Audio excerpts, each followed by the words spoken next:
Good morning, good afternoon, or good evening, my beautiful hot messes. My name is Mr. Lavender, and today I'm reading Rich AF by Vivian 2.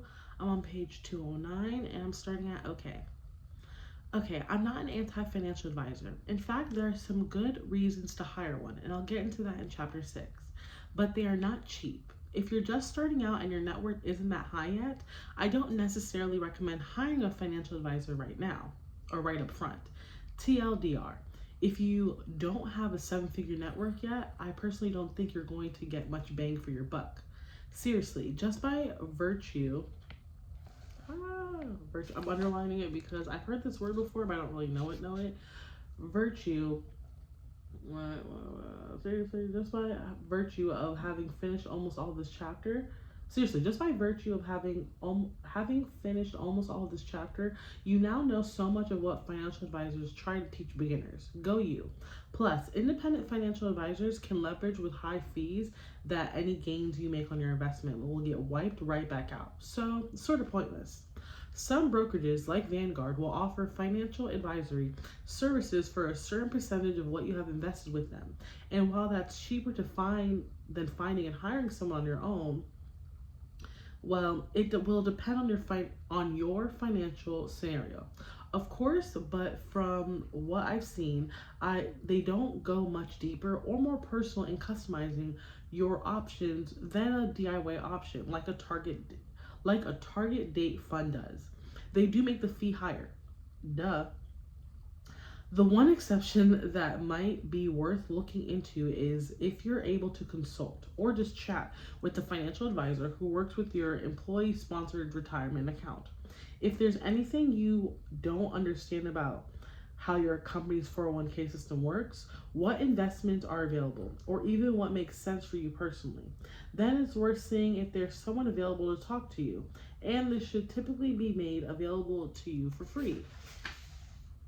The nail wrap option, robo advisors. With nail wraps, you don't have to worry about much. The colors won't smear, you won't flood your cuticles, and you won't smudge your look when you go to sleep. You're not getting that professional touch, but you're saving majorly, and they're almost entirely foolproof. That's basically a robo advisor for you. Robo advisors are online platforms offered through your brokerage that use computer algorithms to analyze your financial situation and automatically recommend the investments and allocations that are best for you. They're simple, completely legit, and an amazing way to get tailor-made investments in your account without having to do any of the heavy lifting yourself. Not all brokerages offer robo-advisors, but many of the major ones do. And if this is an option you think you'll go for, then be sure that your brokerage of choice has these when you sign up. A robo-advisor will start by giving you a quiz to figure out a picture of your your life, and your goals, with questions like how old are you, and how much money do you make, and when do you want to retire. And with that picture, they determine a risk tolerance. Then, based on that risk tolerance, they make investment decisions on your behalf. You give them the money, and they magically divvy it up into stocks, bonds, mutual funds, and whatever combination of investments they've calculated makes sense for you. And what's extra wonderful about robo advisors is that they will never forget about you. They periodically bug you to fill out a questionnaire every so often so that their picture of you is up to date as possible. As you get older or as things in your life change, your robo advisor can rebalance your portfolio accordingly. Brokerages with robo advisor platforms do charge a management fee for using that service. 0.25% is usually pretty standard. That's much less than a human flesh and blood advisor would cost, about 1 to 1.25%. But also more than just doing it yourself for free.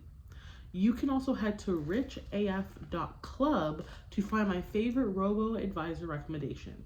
The paint it yourself, self-directed portfolios. Painting your own nails can be risky. You might spill that whole bottle of OPI on your carpet, and it can take a while to get the hang of it. It takes practice to get your dominant hand not looking super janky, right? But it's ultimately doable, and it's not hard to learn. Same goes for picking your own assets. If you've been following along so far this chapter and picking up what I'm putting down, this is very This is very little change of you completing exploding your entire financial life because you're not going to dump all your money into a meme stock, right? That said, it doesn't have to be an all or nothing.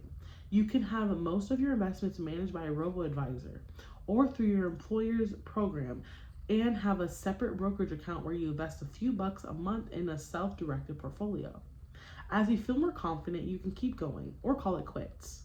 When you buy individual assets, you'll look them up using a symbol of a few letters. This is true for ETFs and mutual funds as well as stocks, which you can also use to research the makeup of the assets ahead of time on websites like Yahoo Finance. You'll log into your online portfolio with the brokerage and select how much you want, either in shares for a stock or an ETF, or in dollar amounts for a mutual fund, and the brokerage will take it from here. But what should I buy, Vivian? Okay, deep breaths. Here are two solid options for beginner investors that give you a sensible place to start investigating. Target Date Fund. Probably my number one pick for a self-directed account when you're just starting out. These guys are an incredibly beginner-friendly option for buying your first shares of something, while still knowing that you're making a solid choice. Target date funds are mutual funds that are regularly rebalanced to a mix of stocks, bonds, and other assets tailored to someone retiring in a given year. To find your target date fund, first off, calculate what year you'll turn 60. That's your target date. Next, log into your brokerage and search target date fund and look for the one with your target date or the one closest to your target date. If you're equally distant between two, just pick whichever one. The difference won't be big enough to really matter. Some target date funds do have minimum investment amounts, so check with your brokerage to see if that's the case. Index fund. If you scroll through Rich Talk, you've probably heard index funds mentioned more than a few times. And you're probably like, okay, I get that they're a good idea or whatever, but why? What is this witchcraft? So here goes. An index is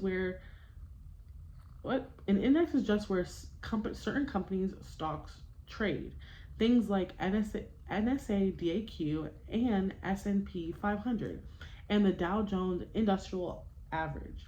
An index fund is a basket of investments that replicates all the companies in a particular index. So, if you've got an index fund based on the S&P 500, that'll be a basket full of bits of those 500 companies. The index fund then acts like an annoying little brother and copycats whatever the index does. If big bro S&P 500 goes up, little bro index fund will go up. S&P goes down, index fund will go down. This makes index funds, generally speaking, pretty good long-term investments, especially for beginners, because they're an easy way to bet that the largest and most influential companies within our economy will go up over time. What you won't get compared to target date funds is that age-specific asset allocation, and the copycat action of index funds is less optimal when the economy what the heck am I doing? When the economy temporarily tanks.